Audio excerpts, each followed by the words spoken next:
Good morning. I'm Garry Anderson. This is Mentoring Moments for Moms.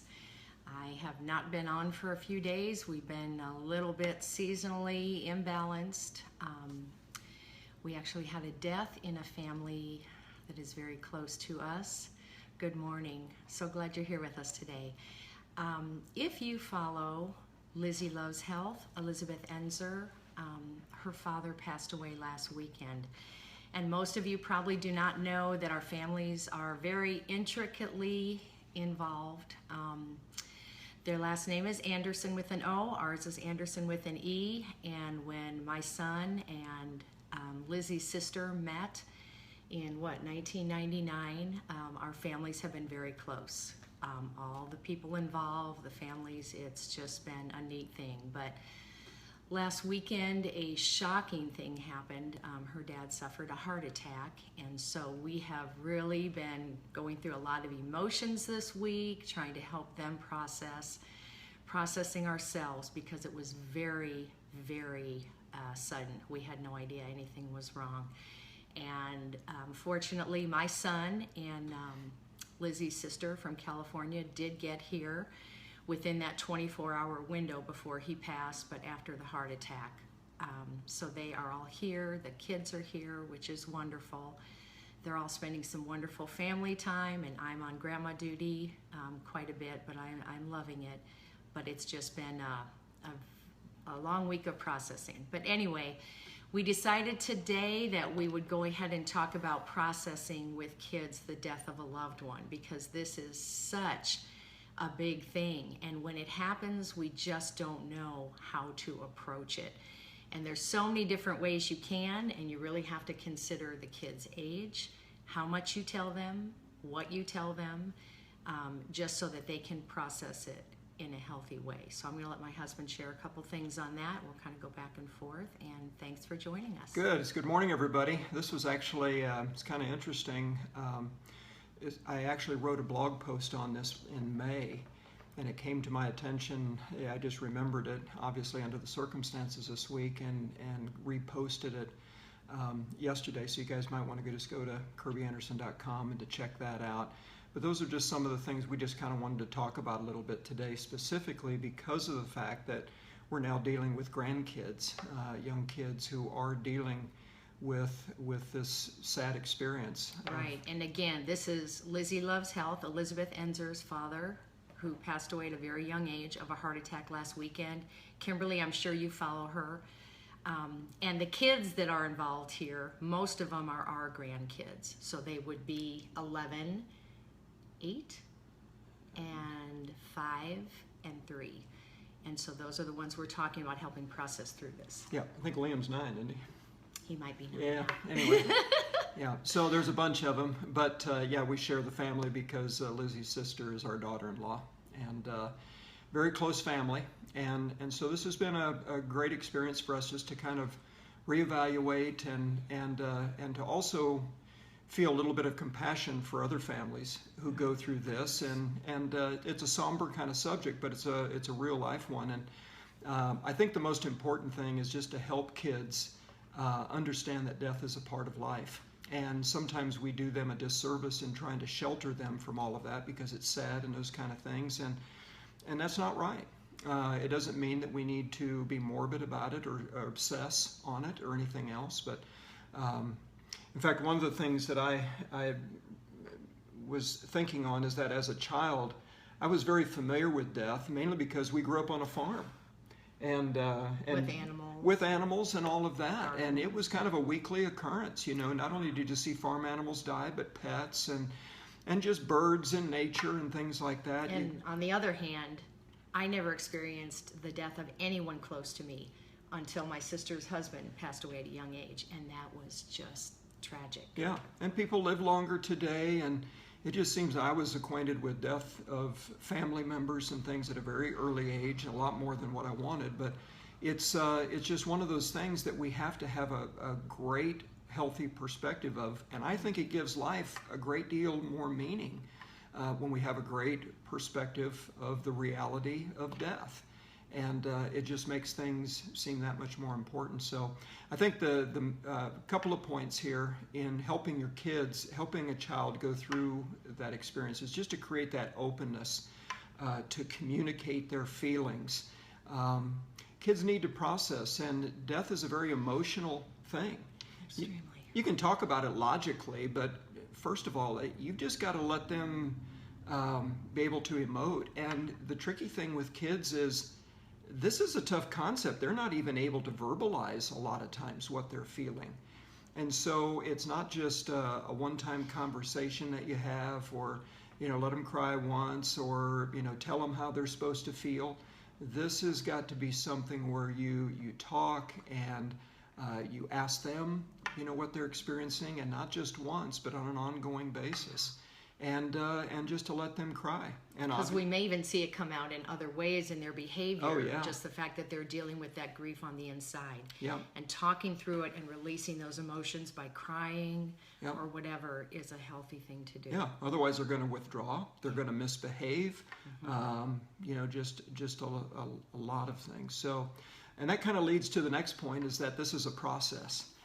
Grieving is a process. If you've ever experienced it yourself, you understand that. This isn't something that you can just say, okay, I went to the service, I should be okay right now. No. I had a good cry, I should be okay right now. I had a good talk with somebody, I should be okay right now. It doesn't work that way. The deeper the relationship, the longer the process is going to be, and I often describe it as like waves. Which is a good way to describe it. At first when waves start, they're really big and they come really fast. But over the process of time, they start to even out, and it's, farther in between.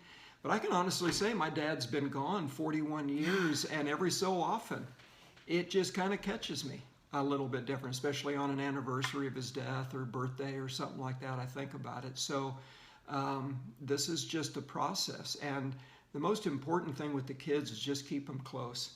Yes. Just keep them talking. And I like to what was I going to say about that? I guess that was it. Is just don't depress or suppress their feelings. Is just let this be a process, and just every so often, just ask them how they're doing. Again, not to obsess over it or to make it the main part of the day, but that it should be a part of the process. And that kind of goes into the next thing, honey, on just keeping them talking. Why don't you talk a little about that? Which is interesting, because for me, when my sister's husband died at such an early age, I was just hurt, so hurt. He left 2 young teenage boys. It was just a very difficult thing. And I did not know that I was supposed to continue talking about her husband. It just shocked me, because what happened is I was trying to shove it out so that I could actually talk with her without crying. And then I realized that just talking about him blessed her to hear all those neat things about him. So let me just say real quickly that Lizzie's dad, Gary, was a close friend. He was our dentist. He was our son's father-in-law. And he had a wonderful relationship with all of his sons-in-law, all of his daughters, as well as my other sons who saw him as a mentor. We, again, had so many joint family events because of my son and Lizzie's sister being married. Related, yes. Oh, it's just so hard to talk about this. But he was a wonderful man, so kind, so gentle, so generous, and such a strength for his family. He was amazing, and he will be greatly, greatly, greatly missed. And this is the stuff you could talk about. And not only in addition to all those things, is he was funny. And so the thing with the kids is like what Gail was saying. Sometimes we think that we're helping the kids by not bringing up the loved one who has passed away. That's the worst thing that you can do. You got to keep talking, and just, you remember when so-and-so, when Papa Doc, as we called him, did this or said that, and everybody just loves that, and we tell the funny stories, and laughing is so important. You laugh until you cry. Sometimes. And one of the most beautiful things is that Lizzie's mom and dad were going to celebrate their 40th anniversary. Wasn't as good a person. Okay, I'll let you address that in a minute. Talking about someone that wasn't as good a person. Okay. Lizzie's mom and dad were celebrating their 40th anniversary this year, which I believe takes place in December. I'm not sure. But they decided to celebrate early with the entire family. So they celebrated just 2 weeks ago. I mean, he literally passed away 6 or 7 days after they got home from a full week in Florida with their entire family, grandkids, all the daughters, sons-in-law, and sisters and cousins. And I mean, it was a wonderful time, and they have this wonderful vacation to reflect back on with him. It was just very cool. Yeah, no, it is. Yet somebody had a question here, what if the person wasn't such a great person? Well, you know, the easier part about that is he probably wasn't a huge part of your life, and you probably won't be talking a lot about it. But I think the main thing is I think try and bring up the things that were good about him and focus on those things.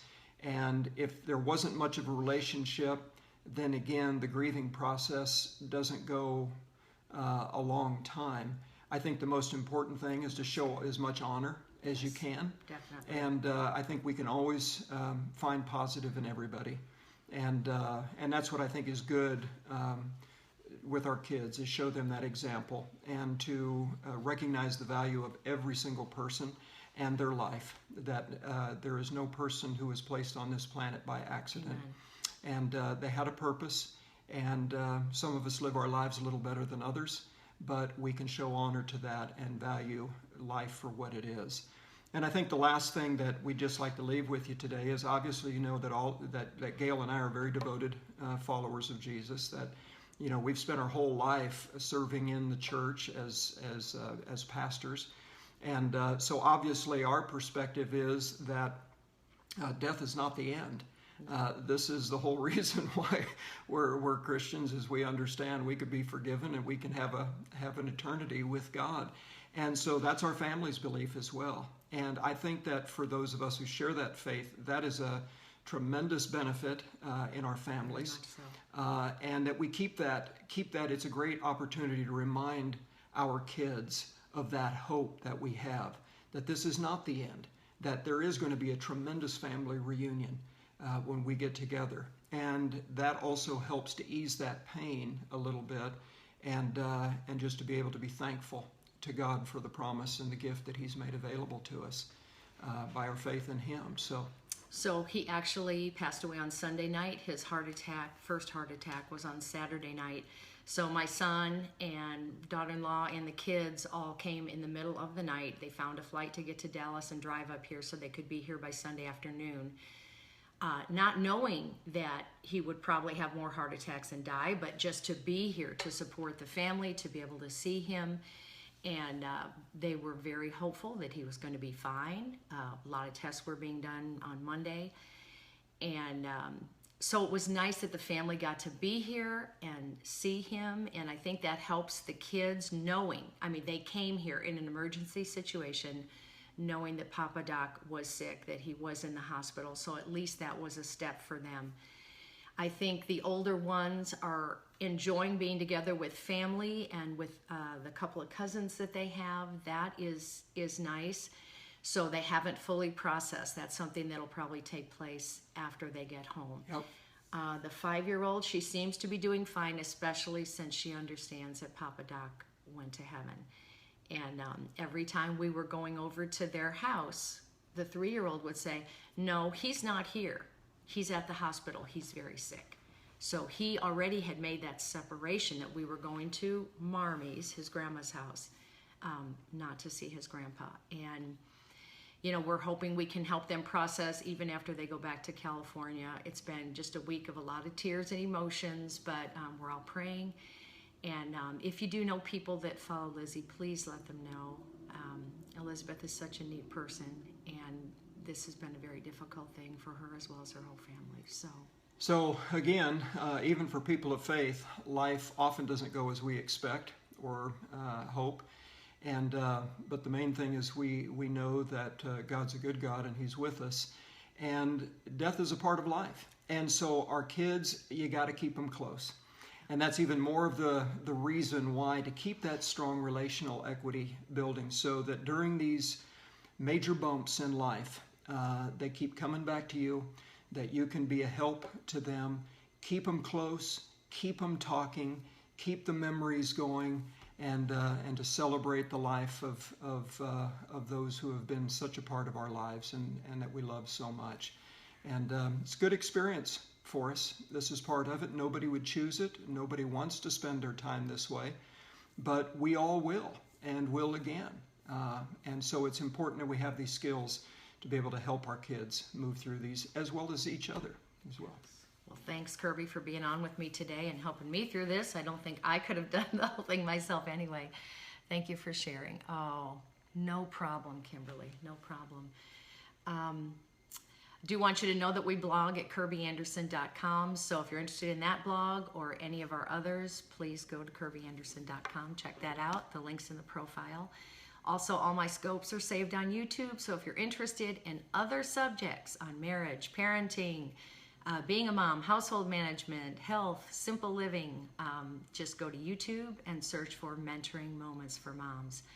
And I will be again probably on tomorrow for a bit. Hopefully, it depends on where I'm at with the grandkids. But we appreciate you watching today, and pray for Lizzie if you think of it. So thanks, everybody. Have a good day, everybody. Bye.